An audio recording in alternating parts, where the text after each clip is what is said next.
बिस्मिल्लाहिर्रहमानिर्रहीम। अस्सलाम वालेकुम नाज़रीन। सदीक जान साहब हमारे साथ मौजूद हैं। बड़े अहम मामलात हैं जिसके ऊपर हमने बात करनी है सदीक जान साहब से। बहुत शुक्रिया कीमती वक्त के लिए। एक तो जो पिछली वीडियोस हमने की थी उसमें आपने कहा कि अहम हुकूमती शख्सियत है जिसकी छुट्टी होने वाली है, तो वो खबर जो आपने उस दिन दी थी वो अब उसके अंदर ज़ाहिर पेशरफ्त है, और पेशरफ्त भी छोटी मोटे कोई आदमी नहीं कह रहा। मोहम्मद मालिक साहब की खबर है कि काबीना जो है उसमें रद्दोबदल होने जा रहा है। एक तो मैंने इसके ऊपर आपसे बात करनी है, लेकिन सबसे बड़ी जो उन्होंने खबर दी है वो कहते हैं कि नवाज शरीफ को शटअप कॉल दी गई है। जो उन्होंने जाके जीबी में जलसा किया था और जो वहाँ पे गुफ्तगू की कि मुझे क्यों निकाला, और वहाँ के लोगों को एड्रेस करते हुए कहा कि आप लोग जिम्मेदार हैं, यह तो बहुत बड़ी खबर है सदीक जान। इस पे पहले आप कैसे देखते हैं इसको? मैं आपको एक और ख़बर बता देता हूँ कि एक मीटिंग की थी मियां नवाज शरीफ साहब ने, जब जीबी के टिकटों का मामला था या एजे के हवाले से कोई पार्लिमानी बोर्ड बना था जिसमें मियां नवाज शरीफ साहब ने गुफ्तगू की थी, और एक साइड पे मरियम बैठी थी, एक साइड पे शहबाज शरीफ बैठे थे, और वो गुफ्तगू मियां नवाज शरीफ साहब की कवर की थी पीटीवी ने, लाइव चलाई थी पीटीवी ने, और फिर बाकी चैनलों को भी हुकूमत ने कहा कि इसको चलाएं।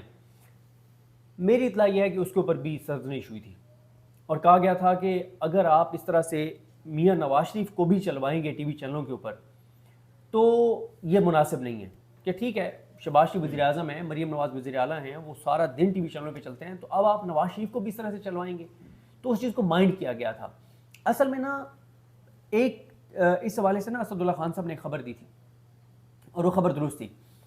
हुआ ये कि देखें, ये बात तो जो लोग शरीफ ख़ानदान के बहुत करीब रहे हैं ना, सहाफ़ी जो बहुत, यानी ये नहीं कि कोई प्रो नून लीग नहीं, जिन्होंने उनको बहुत करीब से कवर किया है, बिल्कुल ऐसे ही है जैसे आज हम पीटीआई को कवर कर रहे हैं। आप अगर अल्लाह ने ज़िंदगी दी तो 10-15 साल बाद सोचें ना कि मतलब आप 10-15 साल किसी 20 साल किसी एक जमात को कवर करते हैं तो आपको उसका पूरा 20 साल का पता होता है, कौन क्या है, कैसे है, किसने क्या किरदार अदा किया, आपको सारा बैकग्राउंड पता होता है। अब ऐसे सहाफ़ी हैं, आप जानते हैं, मतलब हामिद मीर साहब, आमिर मतीन साहब, नुसरत जावेद साहब वगैरह, ये सारे वो मोहम्मद मालिक साहब, ये वो हैं जो 35-40 साल से जो है वो कवर कर रहे हैं। यानी नवाज शरीफ की सियासत शुरू हुई तो ये जर्नलिज्म में थे, ठीक, और ये वो दौर था जब, हाँ, उससे पहले से जर्नलिज्म है, उससे पहले, नवाज शरीफ की। और मैं बहुत करीब से देखा है। अब जितने भी वो साफ़ी हैं ना, जो वो कहते हैं, एक बात तो है कि कभी भी शहबाज शरीफ और नवाज शरीफ अगर कोई समझता है कि वो बहुत एक्सट्रीम पे एक दूसरे के खिलाफ चले जाएंगे तो ये मुमकिन नहीं है। छोटी मोटी नाराज़गी हो सकती है, लेकिन आगे बहुत लड़ाई है मरियम नवाज साहबा और हमजा शहबाज में। और ये बात भी दुरुस्त है कि मियां नवाज शरीफ और शहबाज शरीफ में आगे सियासी जानशीन किसको मुकर्रर करना है नून लीग का, इसके ऊपर भी बहुत शदीद इख्लाफ है। शहबाज शरीफ चाहते हैं हमजा शहबाज, नवाज शरीफ चाहते हैं मरियम नवाज। अच्छा, मियां नवाज शरीफ और आसिफ अली जरदारी की अगर आप कहें ना कि अब अल्लाह ताला इन दोनों को लंबी ज़िंदगी दे, लेकिन ज़ाहिर है एक एवरेज लाइफ है पाकिस्तान के अंदर, और हर एक दुनिया से जाने, तो अगर आप कहना कि इन दोनों की आखिरी ख्वाहिश क्या है दोनों की, तो दोनों की आखिरी ख्वाहिश यह है कि हम अपनी ज़िंदगी के अंदर ना, जरदारी चाहते हैं कि वो बिलावल को वज़ीर आज़म बना के बनता देख लें, नवाज शरीफ साहब चाहते हैं कि मरीम नवाज को वज़ीर आज़म बनता देख लें। और इसीलिए मियां नवाज शरीफ अभी देखें ना कि वो वफाक को ना ऑन करते हैं ना, लेकिन वो पंजाब में सारी चीज़ें बैठ के मरीम को बताना, चलाना, ये कर दो, वो मतलब वो सारी चीज़ें कर रहे होते हैं। और आगे भी मियां नवाज शरीफ ये चाहते हैं कि मरीम नवाज अगली वज़ीर आज़म हो, बल्कि मियां नवाज शरीफ तो ये चाहते हैं कि इसी टेन्योर के अंदर मरीम नवाज आ जाए। और ये भी मालिक साहब ने एक खबर दी कि उन्होंने कहा कि बिटवीन द लाइंस में बता रहा हूँ कि अगर नून लीग ये समझती है कि वो शहबाज शरीफ को हटा के तो किसी और को ले आएगी, तो इस्टेब्लिशमेंट अगर नून लीग अगर इस सिस्टम को सपोर्ट कर रही है तो उसकी वजह ये नहीं है कि इस्टेब्लिशमेंट को नून लीग की बतौर जमात ज़रूरत है, इस्टेब्लिशमेंट को शहबाज शरीफ की ज़रूरत है, उनको नून लीग की ज़रूरत नहीं है। तो अगर नून लीग ये समझती है कि क्योंकि इस्टेब्लिशमेंट को हमारी ज़रूरत है तो हम जिसको मर्जी वज़ीर आज़म, ऐसा नहीं हो सकता। अब मसला यहाँ पे ये चल रहा है कि मियां नवाज शरीफ ना सिर्फ इस चीज़ के ऊपर है कि मरीम नवाज आ जाए एज ए वज़ीर आज़म, बल्कि उधर मरीम नवाज साहबा ने पंजाब में भी अली डार की ब्रांडिंग और उनकी सारी वो चीज़ें शुरू कर दी हैं कि वो चाहती है कि पंजाब के वज़ीर आला जो है वो आगे अली डार बन जाए, यानी जब नेक्स्ट इलेक्शन हो। हाँ, पाकिस्तान छोड़ के कोई है ही नहीं, हाँ, पंजाब में भी और कोई नहीं है, बिल्कुल। वो चाहती है अली डार, क्योंकि उनके है ना ब्रदर लॉ हैं, वो कहती हैं कि वहाँ पे अली डार आ जाए और इधर वो खुद आ जाए वफाक में। हमजा शहबाज ने एक्टिव होने की कोशिश की, मरीम नवाज ने नवाज शरीफ को कहा, नवाज शरीफ साहब ने उस दफ्तर में जाके खुद बैठना शुरू कर दिया जहाँ पे हमजा शहबाज ने बैठना था। अब हमजा शहबाज कहते हैं कि भाई मेरा क्या कसूर है, ना आप मुझे वफाक में कोई पोजीशन दे रहे हैं, ना आप मुझे पंजाब में कोई पोजीशन दे रहे हैं, ना आप पार्टी में मुझे कुछ करने दे रहे हैं। असल में अब चीज़ें तो उसके ऊपर भी शुरू हुई हुई हैं कि जो आगे सियासी जानशीनी की जंग है और अगली वज़ारत उज़्मा और ये सारी चीज़ें। अच्छा, एक चीज़ तो सदीक जान, लोग यानी मुख्तलिफ सीनियर सहाफ़ी जो हैं, पुराने बुज़ुर्ग सहाफ़ी कह लें, मैंने उनके साथ काम किया है मुख्तलिफ के साथ, चौधरी गुलाम हुसैन साहब के साथ भी किया है, आरिफ निज़ामी साहब के साथ भी किया है, नुसरत जवेद साहब के साथ भी काम किया है। एक चीज़ तो तमाम सहाफ़ियों से हमने सुनी है, वो कहते हैं कि शहबाज शरीफ कभी भी नवाज शरीफ के आगे, यानी उनके हुक्म के आगे वो कुछ भी यानी नहीं है। हाँ, ये मैं वो कहते हैं कि नहीं भाई, इनके आगे तो मैं उफ भी नहीं करनी। इस तरीके से वो ट्रीट करते हैं, एज जैसे वालदैन को आप ट्रीट करते हैं इस तरीके से। लेकिन बाज़ लोगों से मैंने ये भी सुना है, जिस तरह आपने कहा कि बिटवीन द लाइन्स, वो कहते हैं मियां नवाज शरीफ साहब जो है ना, वो कोई इतना ज़्यादा खुश नहीं है शहबाज शरीफ के इक़्तिदार से। यानी उनको है कि यार मेरे साथ ज़्यादती हुई है, और शायद यानी उनकी अपनी पार्टी के लोगों ने ही उनके साथ अच्छा नहीं किया। देखें, मियां नवाज शरीफ अगर कोई कहता है कि मौजूदा सिस्टम से नाराज़ हैं तो ऐसा भी नहीं है। हाँ, ये तो आपको होता है ना यार, तारीख भरी पड़ी है कि भाई ने भाई को मरवा दिया इक़्तिदार के लिए, बाप ने बेटे को मरवा दिया, बेटे ने बाप, तारीख में ऐसा होता है। लेकिन ज़ाहिर है इन दिस केस ऐसा नहीं है। हाँ। लेकिन मैं आपको कह रहा हूँ कि असल मसला यह है कि ठीक है, भाई भी होता है, लेकिन औलाद भी बहुत बड़ी एक आपके लिए आजमाइश भी होती है उसमें। और आगे पूरा देखें ना, कि अगर आप उस तराजू में देखें तो हमजा शहबाज ठीक कह रहे हैं कि भाई मेरा क्या कसूर है कि आप मुझे कुछ भी नहीं करने देते। अब इस चीज़ के ऊपर इख्तलाफ है। और दूसरा मैं आपको बताऊँ, अब दूसरा ये है कि अब मियाँ साहब की कुछ चीज़ों पर नाराज़गी कहीं और होती है, और वो शहबाज शरीफ साहब से ये एक्सपेक्ट करते हैं कि शहबाज शरीफ साहब जो हैं वो उधर ये बात करें। लेकिन नवाज शरीफ साहब के सामने जैसे शहबाज शरीफ नहीं बोलते, तो शहबाज शरीफ उधर तो बिल्कुल भी नहीं बोलते। यानी नवाज शरीफ का अगर वो एज ए भाई एहतराम करते हैं, तो उधर वो ऐसे एहतराम करते हैं जैसे वो अपने वालिद मियां शरीफ का एहतराम किया करते थे। सवाल ही पता नहीं होता कि शहबाज शरीफ उधर बोलेंगे। अब मियां नवाज शरीफ साहब जो आखिरी जो एपिसोड हुई है वो हुई है जीबी वाली, जिस पे मियां साहब हुए नाराज़। मालिक साहब ने खबर खोल के रख दी है। मैंने आपको आज मैंने आपको फ़ोन करके कहा था ना, मैंने कहा यार आप लोगों के सोर्सेज हैं अच्छे नून लीग के अंदर, तो ये स्टोरी है, इसको चेक करें। और फिर मैंने आपसे बात करने के बाद अपने व्लॉग में ये बात कही, और मैंने ईमानदारी के साथ ये बात बताई कि मेरे पास एक सोर्स से ये खबर आई है, इसकी मेरे पास कंफर्मेशन नहीं है। और ख़बर मैंने ये दी थी कि आज सुबह 8 बजे तक, कल सुबह 8 बजे तक टीवी जियो ये बार बार चला रहा था कि 17 नशिस्तों पर रिजल्ट आ चुका है। 17 में से 1 नून लीग को मिली है, 9 पीपल्स पार्टी को मिली है, 6 आज़ाद जीते हैं, 2 फलाने और 1 फलाना। मियां नवाज शरीफ को जीबी से कॉल्स गई कि मियां साहब ये हमारी इंसल्ट नहीं है, ये आपकी इंसल्ट है कि आपको ये उठा के ले आए जीबी में, आपको कहा इन्होंने कि आपको इक़्तिदार दे रहे हैं, और अब ये इतनी हमारी इंसल्ट के में 1 सीट दी उन्होंने 17 में से। अब आप देखें 17 सीटों का रिजल्ट अनाउंस हुआ और 17 में से नून लीग को मिली 1, बाकी 7 जो अनाउंस होनी थी उनमें से 1 और मिल जाती ज़्यादा से ज़्यादा।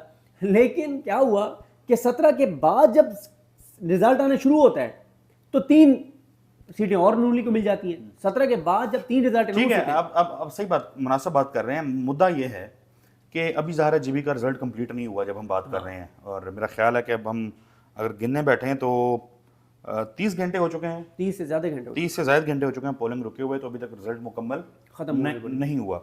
अच्छा, अब ये जो नवाज शरीफ साहब है ना, इनके हवाले से नुसरत साहब ने ये अपने प्रोग्राम में बात की है। वो कहते हैं कि जब नवाज शरीफ वहाँ पे उतरे, जलसागाह में गए, और जो भी उन्होंने गुफ्तगू की, उनको गिलगित बिल्तिस्तान की जो अवाम है उससे रिस्पॉन्स नहीं मिला, और उस मायूस कुन रिस्पॉन्स को देखते हुए नवाज शरीफ ने फैसला किया कि वो वापस चले जाएं। देखिए, मैं आपको बताऊं, मैं उनकी, ज़ाहिर है मेरी क्या हैसियत और औकात है कि मैं नुसरत साहब की बात पे कोई उसको काउंटर करूं, लेकिन मैं अपनी आपके सामने एक ये राय ज़रूर रख देता हूं कि मियां नवाज शरीफ साहब गए ही एक प्रोग्राम के लिए थे। अच्छा, ऐसा नहीं है कि उन्होंने वहाँ रह के कोई जलसे शलसे करने थे, उसकी बहुत सारे रीज़न्स थी जो मैं यहाँ पे नहीं बताना चाहता। वो फिर ऐसा लगता है कि हम पता नहीं चीज़ों को किसी और तरफ लेके जाना चाहते हैं। दूसरी बात यह है कि सिर्फ जीबी के, मैं तो जीबी के सहाफ़ियों से मेरी बात हुई है, आप अपने तौर पे जीबी के सहाफ़ियों से कॉल करके पूछ लें कि जो उस टेंट के अंदर बैठे थे ना लोग, उनमें से जीबी के लोग कितने थे। अच्छा, ये भी पूछ लीजिएगा, और उसकी रीज़न भी पूछ लीजिएगा। जो रीज़न मैं नहीं बताना चाह रहा वो आपको जनरल इस्लाम के बता देंगे। ठीक है, ऐसा नहीं है कि वहाँ जीबी के लोग आ नहीं सकते थे, आ सकते थे। उनको क्यों नहीं आने दिया गया, और कौन लोग थे जो वहाँ पर बिठाए हुए थे, और उसकी वजह क्या है वो आपको बता देंगे। तो बात यह है सर कि नून लीग जो है, मियां नवाज शरीफ उस एक प्रोग्राम के लिए गए थे, जिसमें जीबी के लोग भी नहीं थे। तकरीर उन्होंने फजूल की, वही वो रंडी रोना वही पुराना, मुझे क्यों निकाला, और वो सारी चीज़ें, उससे वो बाहर आज तक नहीं आ सकते। अब इस सारी सूरत हाल में मियाँ नवाज शरीफ साहब जो हैं सर, वो बाहर चले गए हैं। अब कुछ लोग दोबारा ये बयानियाँ बनाने लग गए हैं कि मियाँ नवाज शरीफ साहब जनाब वहाँ से कोई बहुत ख़तरनाक तकरीर कर देंगे, फट पड़ेंगे। बजट को वोट नहीं देना उन्होंने? नहीं, बजट को वोट मुझे नहीं लगता कि वो बजट को वोट अच्छा, बाज़ लोग सोशल मीडिया पे इसको मरियम नवाज साहबा से जोड़ रहे हैं। मतलब ईद के मौके पे उनकी कुछ सर्जरी हुई थी और फिर बहुत सारे लोगों ने चहमगोइयाँ, मतलब किसी के पास मुसद्दिका खबर नहीं है, अल्लाह ताला उन्हें सेहत अता फरमाए, जो भी किसी की मतलब इशू है, बीमारी है, मसला है, अल्लाह उन्हें सेहत याब करे। इसमें कोई है वो इन्फॉर्मेशन? देखें, वो क्योंकि वो मंजर आम पे नहीं है, तो इस वजह से लोग फिर ज़्यादा आप स्पेकुलेशन। ठीक कह रहे हैं। कुछ लोग ये अफवाहें हैं कि मरीम नवाज साहिबा ही बाहर गई हैं ट्रीटमेंट के लिए और मियाँ साहब उनके साथ गए हैं, या मरीम नवाज साहिबा पहले चली गई थी और मियाँ साहब उनको देखने के लिए गए हैं। ये इस तरह की अफवाहें हैं, इसकी मुसद्दिका हमारे पास कुछ नहीं है। लेकिन अब देखें ना, मालिक साहब कोई इतनी गच्ची बात तो नहीं करेंगे ना। इतनी बड़ी बात कैसे एक आप टीवी चैनल के ऊपर आज के दौर में कि नून लीग के खिलाफ एक पोस्ट आप नहीं कर सकते मरीम नवाज के खिलाफ पंजाब में रह के, और मालिक साहब इतनी बड़ी बात करें कि मियाँ नवाज को डांट पड़ी है, ये क्या आप फजूल बात कर रहे हैं? क्लोज। अच्छा, मैं इसको क्लोज ऐसे करता हूँ, मियाँ साहब बजट को वोट देने नहीं आ रहे इस वक्त तक, मियाँ साहब नाराज हैं और जीबी की वजह से, ठीक है। लेकिन एक चीज़ और देखें, 2-3 बार पहले ऐसे हुआ कि नून लीग के कुछ लोगों ने जिनको ओहदे शोदे नहीं मिले, तो वो ये तासुर बनाते रहते हैं बयानी कि मियाँ साहब बहुत नाराज़ हैं, मियाँ साहब CDF से नाराज़ हैं, फील्ड मार्शल से नाराज़ हैं, एस्टैब्लिशमेंट से बहुत नाराज़ हैं। इस तरह के जब उन्होंने बयानियाँ बनवाया, फिर कहा गया शहबाज शरीफ ने नवाज शरीफ को कहा कि जी आपके बारे में तासुर बन रहा है तो आप बयान दें कोई। 3 बार मियाँ साहब ने बयान दिए कि मैं जो चीज़ चल रही है मैं इसके साथ हूँ। आपने देखा कि 26वीं 27वीं तरमीम में मियाँ साहब आए, बलूचिस्तान के मसले पे नहीं आए मियाँ साहब, अवाम के मसले पर नहीं आए, मुल्क के मसले पर नहीं आए, सिर्फ मियाँ साहब आए 26वीं और 27वीं तरमीम पे। और आपको पता है कि क्यों आए? सिर्फ ये बताने के लिए कि लेकिन उन्होंने मसाइल पे वो क्यों आए? ठीक है, तो करे अच्छा, आप चाहे वज़ीर आज़म नहीं बनने देता तो फिर अच्छा, की करे। अब इस सारे में मियाँ नवाज शरीफ साहब जो हैं, उनको अब दोबारा उनके लोग ये कहना शुरू हो गए हैं कि मियाँ साहब फट पड़ेंगे, ये वो सारा कुछ। देखें, वो इतना आसान नहीं है फटना। इधर बेटी की वज़ीर आला है, भाई वज़ीर आज़म है, भाई की फिक्र ना हो, बेटी को उन्होंने वज़ीर आज़म बनाना है और उन्हें पता है कि किस रास्ते से उन्होंने वज़ीर आज़म बनाना है वक्ती तौर पे। अच्छा, मियाँ साहब ना कुछ इवेंट्स के ऊपर नाराज़ होते हैं, लेकिन जब मियाँ साहब को फिर राज़ी किया जाता है तो राज़ी हो भी जाते हैं। यहाँ पे अब राज़ी कर दिया ना कि 1 सीट आपको मिली थी, 3 और आपको दे दिए, 2 और आपको दे देंगे, तो और 1 सीट आपकी बनती थी, आपको 6 दे दी, तो और आप क्या चाहते हैं? सिद्दीक जान, ये जो कबीना में तब्दीलियों की बात हो रही है, मालिक साहब ने भी की है, इससे पहले भी सोशल मीडिया पे चलता रहता है। वज़ीर ख़जाना के हवाले से तो ख़ास तौर पे बात होती रही, आपका भी ये तज्ज़िया था कि जिस किस्म के हालात पाकिस्तान में पैदा हो चुके हैं, इनका अब ज़्यादा देर वज़ीर रहना मुश्किल होता जाएगा। तो क्या आपको तब्दीलियाँ मुमकिन तौर पर नज़र आ रही हैं? कौन लोग पाने? उन्होंने तो 2 लोगों का कहा है वैसे मालिक साहब ने। देखें, ख्वाजा आसिफ साहब की सीट ख़तरे में, वज़ारत ख़तरे में, एहसन इकबाल साहब की ख़तरे में, औरंगज़ेब साहब की वज़ारत ख़तरे में, और जो 2 किस्मत के धनी जो वफाकी वज़ीर बनेंगे वो बैरिस्टर अकील साहब हैं और बिलाल कियानी साहब हैं। उसकी वजह यह है कि उनकी प्रेस कॉन्फ्रेंसेस, उनके बयानात, उनके ट्वीट्स, मतलब जितने ज़बरदस्त तरीके से वो काम करें इन्वर्टेड कॉमास में, तो वो दोनों वफाकी वज़ीर बन जाएंगे।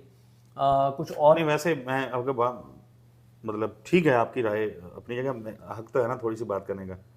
वो जो बिलाल कियानी साहब हैं और ये बैरिस्टर अकील साहब हैं, मतलब अगर ख्वाजा आसिफ और आपने बताया एहसन इकबाल साहब, हाँ, अगर उनको अल्लाह हाफिज़ करके इनको वफाकी वज़ीर बना दिया जाता है तो ये अच्छी खबर है, ये बुरी नहीं है। ये उनकी जगह नहीं। नहीं, ये सारे फॉर्म 47 पे आए हुए हैं ना। ठीक है, मतलब मैं और तनाज़ुर में बात कर रहा हूँ। ठीक कह रहे हैं आप। तो चलो, ये कम से कम दिन के टाइम या रात के टाइम ट्वीट्स तो ठीक करेंगे ना। नौजवान भी हैं, ठीक है, चलें, जो भी होशो हवास में ट्वीट्स करेंगे, ये बात तो आप कर सकते हैं। बाकी बात ये है कि सारे फॉर्म 47 के ऊपर हैं, सीनियर भी जूनियर भी, ठीक है। तो कोई इनको वफाकी वज़ीर बनाने की वजह ये नहीं है कि इन्होंने कोई पाकिस्तान के लिए बहुत अच्छा काम किया है या अवाम के लिए बहुत अच्छा काम किया है, कोई इस वजह से तो इनको वफाकी वज़ीर बनाया नहीं जाएगा। और बाकी जहाँ तक बात है, देखें, कहते हैं ना कि कामयाबी के बहुत लोग उसको दावेदार होते हैं, लेकिन नाकामी यकीन होती है, ठीक है, कोई उसका वली वारिस नहीं बनता।